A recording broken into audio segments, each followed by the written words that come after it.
Welcome to Democracy Now!, democracynow.org, the War and Peace Report. I'm Amy Goodman. In Venezuela, the confirmed death toll from last week's devastating twin earthquakes is nearing 2,000 people, though that number is expected to soar.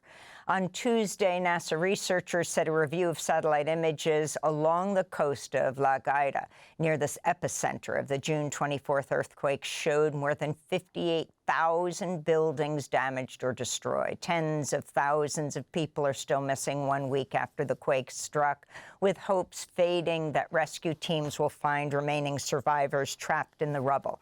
The United Nations warns displaced survivors are likely to face hunger and the spread of disease as the quakes have escalated.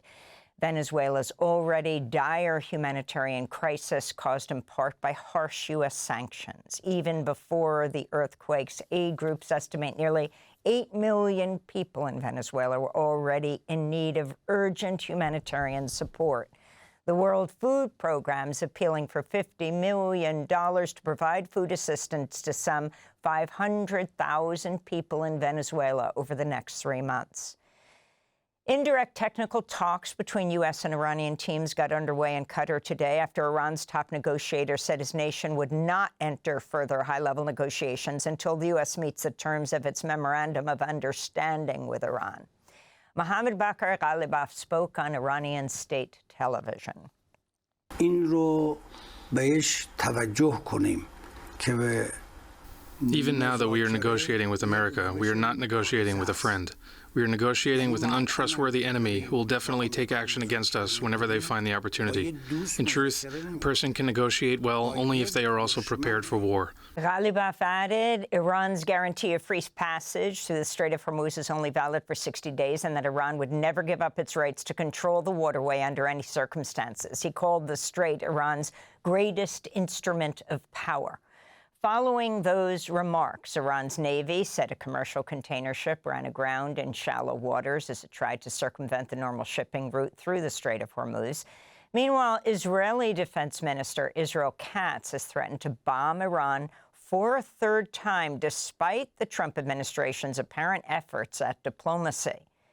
Israeli Prime Minister Benjamin Netanyahu met Tuesday with Israeli soldiers in southern Lebanon, telling his forces they would continue their occupation as long as Hezbollah poses a threat. It was his first visit to Lebanon since Israel invaded its northern neighbor March 2nd. Israeli attacks on Lebanon since then have killed over 4,000 people and have continued despite the U.S. ceasefire with Iran, which requires Israel stop bombing Lebanon and withdraw its forces. In Washington, D.C., the House of Representatives Tuesday rejected a war powers resolution seeking to limit President Trump's authority to involve U.S. forces in Israel's war on Lebanon. The measure was brought by Michigan Congresswoman Rashida Tlaib, the only Palestinian-American serving in Congress. It was rejected on a vote of 189 to 235 after 22 Democrats joined most Republicans voting against it. The United Nations is calling on donors to fill a $100 million gap in funding for UNRWA, the UN Agency for Palestinian Refugees. On Tuesday, UN Secretary-General Antonio Guterres said millions of Palestinians are at risk due to the shortfall, as well as Israel's massive restrictions on UNRWA's ability to work in the occupied Palestinian territories. This comes as Israeli media is reporting the Trump-created so-called Board of Peace will soon begin managing humanitarian shelters in Gaza. The newspaper Israel Hayom reports the first site will open near Rafah within weeks and will be policed by a multinational force armed with so-called less lethal weapons. The report also stated Israel's military will continue expanding its control beyond the so-called yellow line agreed to in the U.S.-brokered October ceasefire. Israel continues to violate the agreement on a daily basis. Republicans controlling the House Rules Committee have refused to allow a floor vote on a bipartisan amendment seeking to block the integration of the U.S. and Israeli militaries. The proposed U.S.-Israel Defense Technology Cooperation Initiative would accelerate U.S.-Israeli technology sharing, co-production of weapon systems, and partnerships on the military use of artificial intelligence, biotechnology, and more.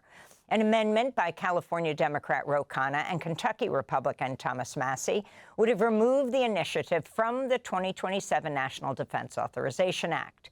Congressmember Khanna spoke out Tuesday after Republican leaders refused to make the amendment eligible for debate. This is unconscionable. They're not even giving us a vote on the amendment. Thomas and I will continue to fight to make sure we don't compromise American sovereignty.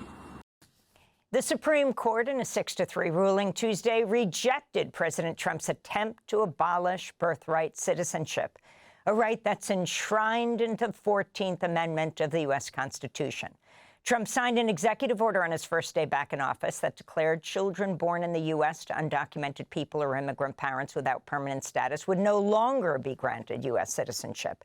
Conservative Justices John Roberts, Amy Coney Barrett, and Brett Kavanaugh joined the three liberal justices in opposing Trump. Chief Justice Roberts wrote in the decision, quote, "Citizenship, then and now, was the right to have rights to freely participate in our political community. The framers of the 14th Amendment extended that promise to every freeborn person in this land. We keep that promise today," unquote. Immigrant rights advocates gathered at the steps of the Supreme Court. This is Illinois Democratic Congressmember Delia Ramirez, who's the daughter of Guatemalan immigrants. I am the proud daughter of Maria Elvira Ramirez Guerra, a Guatemalan immigrant who crossed the border pregnant with me. I am a citizen by birthright. I am an American, and every single person in this country, if you're born here, you're an American, period, punto, no exceptions. Am I right? We'll have more on this story after headlines with Columbia University professor, historian May Nye, also a birthright citizen. In another major Supreme Court decision, justices ruled states can prohibit transgender student athletes from competing in women's and girls' sports teams, upholding bans in Idaho and West Virginia. Justices ruled unanimously that the state bans do not violate Title IX, the federal law against sex discrimination in education. They split 6-3 over whether the trans athlete bans are unconstitutional, with the conservative majority finding they do not run afoul of the 14th Amendment's Equal Protection Clause. The ruling was lauded by President Trump, who said on social media, "Big win." Senior counsel for ACLU's LGBTQ and HIV Rights Project, Joshua Block, said in a statement, quote, "This is a heartbreaking ruling. The reality is that the equality of transgender women and girls takes nothing away from, in fact, promotes the equality of all women and girls." We'll have more on this story with the ACLU's Chase Strangio. In a major ruling on campaign finance, the Supreme Court has struck down a federal law that limited the amount of money that political parties can spend in coordination with a candidate for office. In their 6-3 ruling, the court's conservative justices wrote that coordinated expenditure limits violate the First Amendment. In a dissenting opinion, Justice Elena Kagan wrote, quote, "The court ushers back in the same opportunities for quid pro quo corruption that the contribution limits were meant to check," she wrote.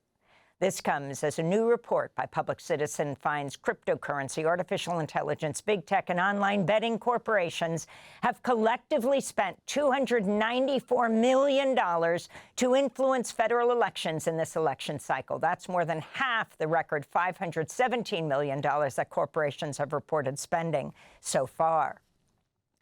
In Colorado, 29-year-old Democratic socialist and first-time congressional candidate Melat Quiros has defeated 15-term incumbent Congresswoman Diana DeGette in the 1st Congressional District primary. Quiros appears to have carried more than half of all votes in the three-way race to represent the Denver-based district. She won despite a flood of dark money spent to quash her campaign while supporting DeGette's re-election. That included funds indirectly funneled by the super PAC operated by the American Israel Public Affairs Committee into outside spending groups, including pro-choice Majority Action. Melat Quiros spoke to supporters at a raucous victory party Tuesday evening.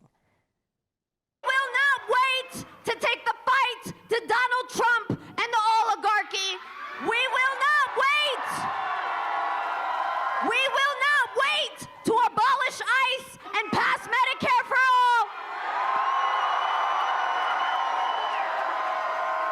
We will not wait to put an end to the politics of the past, to get big money out of our politics, and to reject corporate PACs and AIPAC.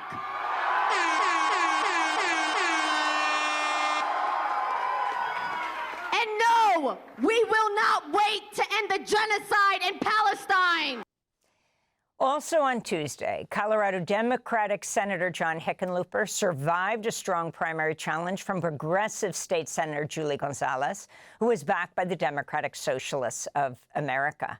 In immigration news, hundreds of thousands of immigrant children facing deportation orders are having to represent themselves in court. That's according to the Vera Institute of Justice and Dropsite News, which looked at federal immigration data that showed more than 400,000 immigrant children have been forced to appear in court without legal representation.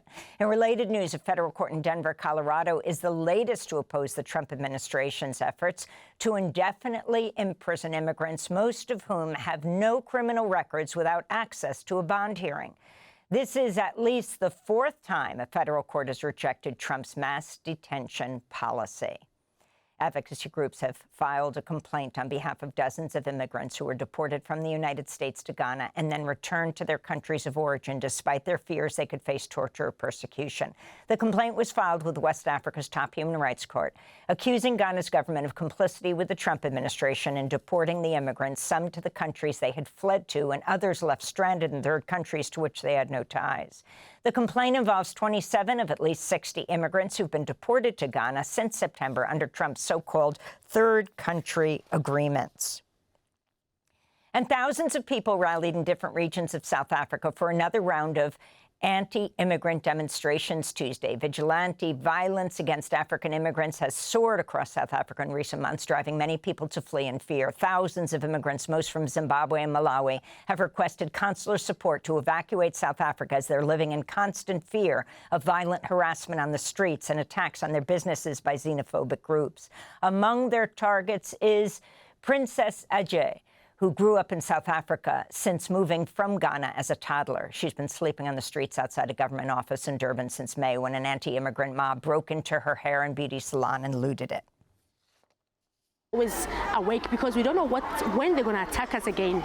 They've been here twice, so we don't know when they're going to attack us again. So we can't all sleep. Some people sleep for a few hours, you wake up, we also have to sit and watch. I can't pay my rent in the shop, I can't pay my rent at home, I can't feed my child, I can't feed my family. Everything just went zero. My whole life just went zero. And those are some of the headlines. This is Democracy Now!, democracynow.org, The War and Peace Report. I'm Amy Goodman. Thanks for watching Democracy Now! On YouTube. Subscribe to the channel and turn on notifications to make sure you never miss a video. And for more of our audience-supported journalism, go to democracynow.org, where you can download our news app, sign up for our newsletter, subscribe to the daily podcast, and so much more.